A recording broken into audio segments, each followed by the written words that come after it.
Hold on, tell your husband you're staying out a bit longer. I'll make sure you get home. That was it. No name, no setting, just a low, resonant male voice. Too intimate for a casual acquaintance, too assured for an innocent exchange. My car's infotainment system had automatically linked to my phone, and the audio message began playing before I could even grasp what was happening. Beside me in the passenger seat, Delia Weston didn't even twitch. Her thumbs danced across her screen, utterly absorbed in her texts, as if the air hadn't just shattered around us. I cut the engine. The sudden quiet was deafening, a thick blanket smothering the space between us. "What was that?" I asked, my gaze fixed straight ahead, not daring to look at her. Not until I felt ready for whatever lay waiting in her eyes. She paused her scrolling, a beat too long. Then a small, dismissive chuckle escaped her. "Callum, you're just being paranoid again." I couldn't respond. My ears were ringing, not with fury, but with a stark, brutal clarity. Ready to learn the shocking truth that rearranged my entire world in a single breath? This was that moment. It wasn't the first whisper of suspicion, not by a long shot, but it was the first time Delia had stopped trying to hide it. For months, she'd been a ghost in our life. Endless, late work calls, hushed video conferences in the spare room, the subtle shift in her perfume, the sudden, almost zealous embrace of a new yoga studio she frequented with a group. I'd asked, of course, and she'd given me answers. Thin, brittle veneers of explanation designed to make me feel small, petty, and guilty for even questioning. I'd played the role because I dreaded becoming that man, the possessive one, the insecure spouse who rummaged through drawers and tracked mileage. Instead, I'd become quiet. I smiled more, I cleaned more, I planned extravagant dinner dates, and I bought her elaborate floral arrangements like I was desperately auditioning for a role in my own marriage.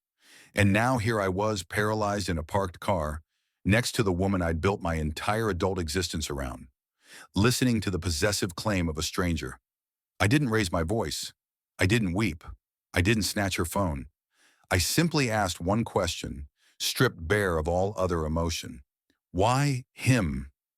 She turned to me, her expression not one of guilt or fear, but of mild irritation. "Because he makes me feel seen," she said, the words cutting deeper than any blade. "You haven't truly looked at me in years, Callum." That was when the full weight of it settled, not just the affair, but the vast chasm of distance I'd foolishly mistaken for peace. The silence I'd believed signaled stability. The trust I'd assumed was a mutual foundation. She wasn't offering an apology. She was making a choice. In that chilling instant, I wasn't just losing her. I was losing the very version of myself that had believed we were whole. What I uttered next shattered everything. And I'll tell you exactly what those 7 words were in the next chapter. I don't know why I expected her to follow me into the house immediately after that. Perhaps a sliver of me clung to the hope she'd rush in, offer a tearful explanation, a desperate lie, anything to mend the gaping wound. But she didn't. She remained in the car, fingers still dancing across her phone, as if we hadn't just crossed an irreversible threshold. I walked into the quiet kitchen, twisted the faucet, and stared blankly at the rushing water. The sound was a desperate shield against the deafening scream of my own thoughts. When she finally did enter, there was no flicker of contrition on her face. She breezed past me, poured a generous glass of Sauvignon Blanc, and leaned against the counter, a picture of composed patience, as if waiting for me to simply cool off. "So, are we going to act like adults about this, or what?" she asked, swirling her wine, as if this were a trivial squabble about paint colors, not the demolition of our life. I turned off the faucet. The silence that descended was heavier, more suffocating than any shouted argument could have been. "That voice message," I said, my back still to her, my voice flat. "It wasn't just a mistake, was it?" She rolled her eyes, a gesture that used to infuriate me, but now felt strangely insignificant. "Callum, you're blowing this way out of proportion. It's not like I've been living some double life. We talk. We hang out sometimes. He gets me, that's all. He gets her, not, 'I love you,' not, 'It was a moment of weakness,' not, Let's fix this. Just some man who gets her. And apparently that was enough to hollow out our 11-year marriage and leave it an empty shell. She continued, a torrent of words tumbling out, attempting to explain it away as just another bump in the road, something all couples endured. We've been distant, and you've changed too. Maybe this was inevitable. But I wasn't listening anymore. None of it mattered. I had spent years striving to be good, not extraordinary, perhaps not even exciting, but unequivocally good. I was the man who never forgot her mother's birthday, who logged relentless overtime so she could pursue her passion and return to school. I was the one who brewed her coffee every single morning before her alarm even chimed. I believed those quiet acts of devotion mattered. Apparently they didn't. And then she uttered the words that broke me more completely than any stranger's voice message ever could. You're acting like I cheated on you. I didn't sleep with him. I looked at her then, truly looked. She genuinely believed it. In her carefully constructed reality, betrayal only counted if it was physical. All the calculated lies, the furtive emotional intimacy, the secret rendezvous. It was all just noise, not infidelity, because she hadn't crossed the line she'd so conveniently drawn for herself. That's when I said it. 7 words. Words I hadn't rehearsed, words that simply rose from a place of profound exhaustion and clarity, calm and sharp as a blade. You stopped being my wife months ago. She froze. No clever retort, no wine-sipping smirk, nothing. Just an echoing void. And in that silence, I felt a seismic shift. Not between us, but deep within myself. For the first time in what felt like an eternity, I wasn't the one clinging, not begging or explaining, or desperately trying to salvage something already shattered. I was simply done. And here's what no one tells you about true finality. It terrified her more than any screaming ever could. She stood before me for a few long seconds, her lips slightly parted, as if struggling to process the impact of my words. It's astonishing how someone can transform from being your entire world to a mere stranger in your kitchen, her features wide with shock, her usual composure utterly abandoned.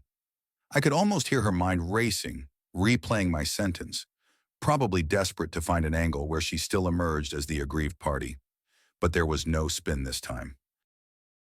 You stopped being my wife months ago. I had said it, and I meant every syllable. And what truly unnerved her wasn't the sentence itself. It was the fact that I hadn't yelled it. I hadn't pleaded. I hadn't looked like a wounded man. I had simply meant it. She placed her wine glass down, slower than necessary, as if bracing herself. I waited for her to argue, to lash out, to burst into tears. Anything. Instead, she went on the offensive. So what? Now you're just giving up after everything we've been through? It was fascinating, the casual way she could rewrite our shared history. She was the one with the whispered phone calls and secret dinners. She was the one meticulously deleting texts and silencing her device after 10 p.m. She was the one who had invited another man into the sacred emotional space of our marriage. Yet somehow I was the quitter for drawing a definitive line. I took a deep, steadying breath. No, Delia, you gave up first. I just finally noticed. She let out a cold, brittle laugh that never quite reached her eyes. Wow, real mature, Callum. You're going to make this all my fault, huh? Panic was beginning to fray the edges of her composure, and I realized something terrifying in that moment. She had never, not once, expected me to stand up for myself like this. All those years of biting my tongue, of being the first to apologize, of capitulating in arguments just to avoid tension. It had convinced her I'd never actually walk away. In her world, I was safe, predictable, and therefore disposable. I sank into a kitchen chair, not out of fatigue, but because I needed to feel the solidity of the ground beneath me. Everything inside my chest felt untethered, vibrating with a strange energy. I was still processing the profound unraveling of our life, yet an odd calm had settled over me. No shouting, no dramatic scenes, just the slow, chilling horror of truth taking root. I know about the late-night drives, I said quietly, my gaze fixed on a faint water stain on the table. The weekend you said you were visiting your sister, but you never actually got on the highway. The tube of lipstick I found in your bag. That wasn't your shade. Her arms dropped stiffly to her sides. She didn't deny it. She simply stared, as if she'd run out of plausible excuses and didn't know what to do next. I didn't cheat, she repeated, her voice flatter now, like a script she no longer believed. You left, Delia. You left the moment you made him the first person you wanted to share good news with. You left when you started guarding your phone like it held state secrets. You left when you stopped seeing me as anything more than a safety net. I watched her expression morph from guilt to something unreadable. Confusion, perhaps, or even fear. She had always believed she held all the power in our story. But now, for the first time, I wasn't reacting according to her script. I wasn't crumbling. I wasn't chasing. I was deciding. And as I stood to leave the room, I saw it, just for a split second. Her lips parted again, and her carefully constructed smile dropped. Not a feigned sadness, but pure, unadulterated panic. Because she finally understood the man she had controlled with convenience and silence had stopped listening. I didn't sleep that night, not because of rage or heartbreak, or even the sting of betrayal, but because everything had finally clicked into place. Every quiet dinner, every missed kiss, every time she'd murmured, "I'm just tired." It wasn't fatigue, it was detachment. She had been slowly, silently walking away while I remained frozen, desperately clinging to the fragments of something she had already released. And now there was nothing left for me to save. She went to bed as if nothing had happened, her empty wine glass left on the counter, her phone charging silently beside it, as if the conversation from hours earlier hadn't cleaved our marriage in two. I watched her walk down the hallway, her shoulders stiff, as if she expected me to follow, to pick up the pieces, to be the one to bridge the chasm. But I didn't. Instead, I returned to the kitchen table and stared at the dark, silent screen of her phone. That device had become a more intimate partner to her than I had. I had never once violated her privacy by going through it, not even when my every instinct screamed at me to. But that night, I didn't need to anymore. The truth wasn't hiding. It was already sitting between us, an uninvited, unavoidable third presence at the table. I rose, found a pen in the chaotic junk drawer, and peeled a sticky note from the pad we used for grocery lists. I wrote something simple, 7 words, and placed it carefully beside her phone, exactly where she would undoubtedly see it before she headed off to yoga or lunch with the girls, or wherever she disappeared to these days. Then I packed a bag. No slamming doors, no shattered plates. I folded 3 shirts, a pair of worn jeans, my razor, my passport just in case. I moved with the quiet efficiency of someone who had done this before, and in a way, I had. Not physically, but emotionally, I had been preparing for this departure for months without even knowing it. Around 5 in the morning, I walked past our bedroom one last time. She was asleep, curled away from my side of the bed, a posture that had become achingly familiar lately. I felt no urge to lean in and kiss her forehead. I felt no desire to stay, only the quiet echo of everything we had lost long before that night. I closed the front door behind me, not gently, not with a defiant bang, but with a quiet, undeniable finality. I checked into a budget motel 2 towns over, curtains that gaped, a bedspread adorned with questionable patterns, and a coffee maker that sputtered out bitterness and dust. But for the first time in what felt like years, I experienced something akin to clarity. Not peace, not yet, but space. Room to breathe, to think, without constantly walking on eggshells. At noon, my phone lit up. 10 missed calls, then 15, then a text. "Callum, what the hell is this?" She had found the note. I didn't respond. Another text. "Come home. We need to talk." I didn't mean what I said last night. It was fascinating how quickly people crave dialogue once you finally choose silence.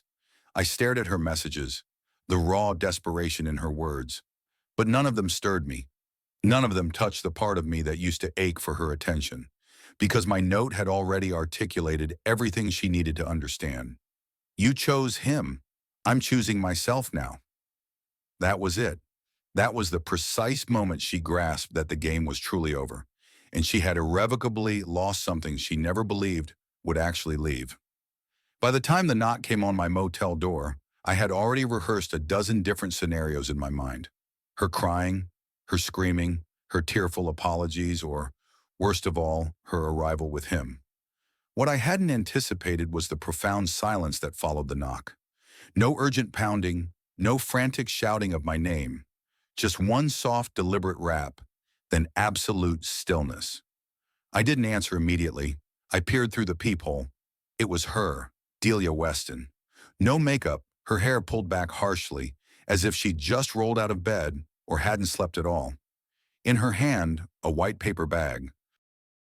I recognized the logo from the diner we used to frequent on Sunday mornings, before everything became so impossibly complicated. Inside, undoubtedly, was the same breakfast sandwich I ordered every week, as if a familiar meal could rewind the last 2 years. Eventually, I opened the door, but only halfway. I offered no invitation to enter. She looked at me with an expression that was difficult to fake, eyes red-rimmed, lips pressed together tightly to prevent them from trembling. The kind of look that screamed, "I've just now understood the enormity of what I've done." But I couldn't trust it. Not yet. Perhaps not ever. "Can we talk?" she asked, holding up the bag like it was a fragile peace offering. I stepped aside but remained silent. She walked in slowly, hesitantly, as if the room itself might lash out if she moved too quickly. She sat on the edge of the bed and placed the untouched bag between us. "I read your note," she whispered, her voice barely audible. "I waited." She drew a shaky breath. "I never meant to hurt you. I never meant for any of this to go as far as it did. I got lost somewhere along the way. I started confusing attention with affection." I raised an eyebrow, a flicker of cynicism in my gaze. "That's a remarkably convenient realization, now that I'm gone." Her head dropped. "I know. I deserve that." She paused as if expecting me to fill the silence. I didn't. I let it expand, dense as smoke, filling the small motel room. "I didn't sleep with him," she said again, for the third time in as many days. "But I won't lie. I thought about it. I liked how he made me feel. Seen, wanted. But I never crossed that line." I sighed. "You keep repeating that, Delia, as if it somehow makes you the hero in this narrative." Her eyes flared for a moment, then softened.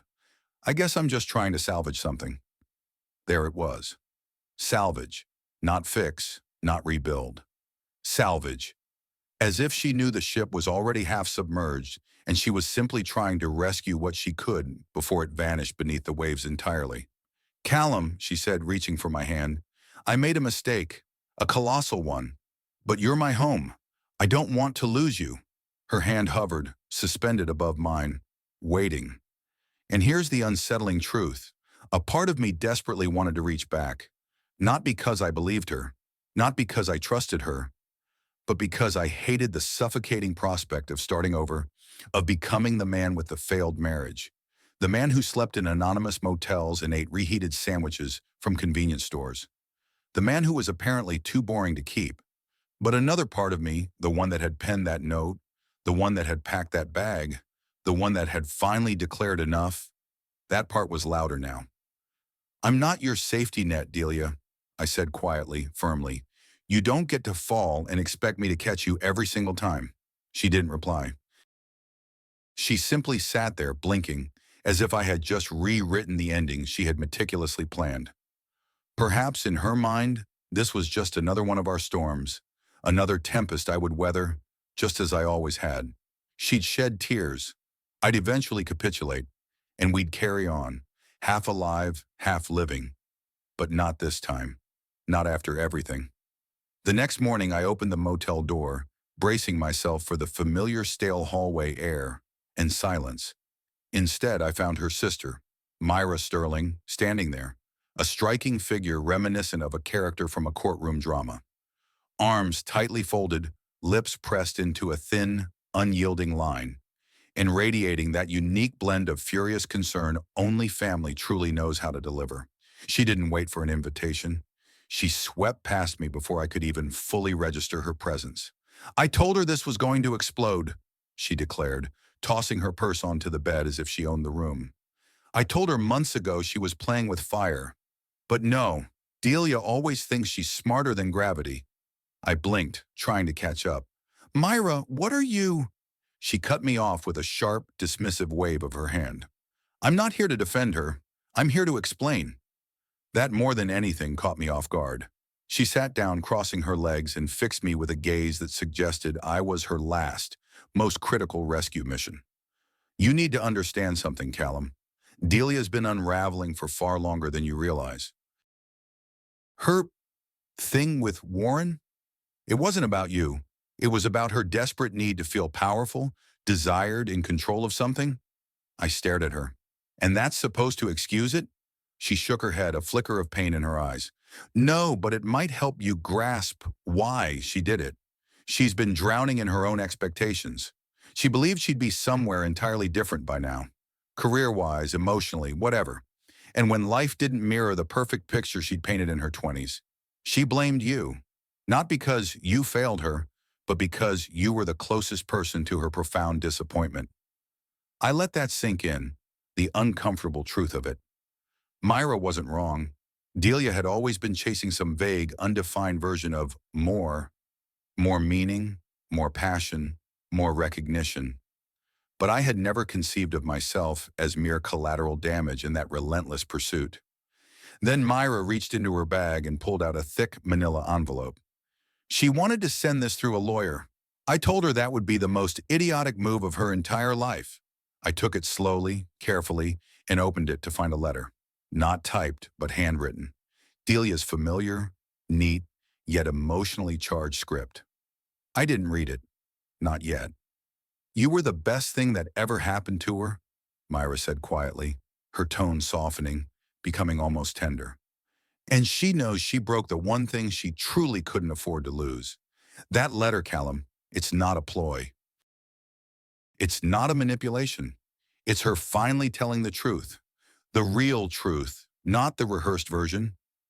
I stared at the paper in my hand. It felt impossibly heavy, as if all 11 years of our marriage were compressed into each ink stroke. I don't know if I want the truth anymore, I said, my voice thinner, more fragile than I intended. Myra nodded, then stood, retrieving her purse. That's fair, but don't let pride keep you from healing, whether that's with her or without her.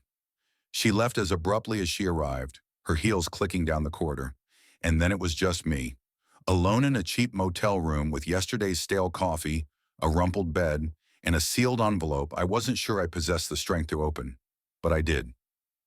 And what I found inside changed absolutely everything. I stared at the envelope for almost an hour before my fingers finally obeyed.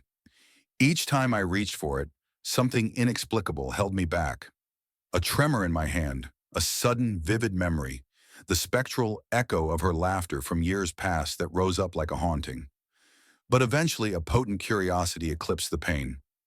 I unfolded the letter slowly, meticulously, like peeling back the bandage from a wound I wasn't quite ready to fully confront. The first line struck me with an immediate sickening force. If you're reading this, it means I've already messed everything up. That part at least was brutally true. But then it continued. I never meant to hurt you. That, I knew, was the lie.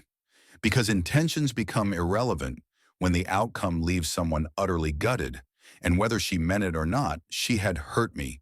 Repeatedly, quietly, brutally.